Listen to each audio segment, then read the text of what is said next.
গ্যাসে সুন্দরভাবে সেক দিয়া রেগুলেটরটা বসে লাগিয়ে নিতে হবে। লাগিয়ে নেওয়ার পর সুইচটা অন করে দিতে হবে, সুন্দরভাবে আসতে হবে, বেশি জোরে করা যাবে না। আচ্ছা, ভেঙেও যেতে পারে। তারপরে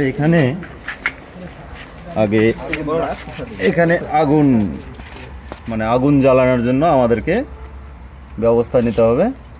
আগুন ধরে নিতে হবে কাগজে, একটু কাগজে বা কাঠিতে ধরে নেওয়ার পর এই গ্যাসের মুখে হালকাভাবে ধরতে হবে।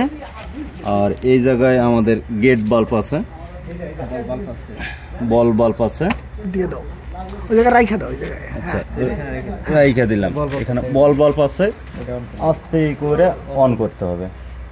এই তো আমাদের কাজ রানিং হয়ে গেছে, এখন চলতেছে সুন্দরভাবে।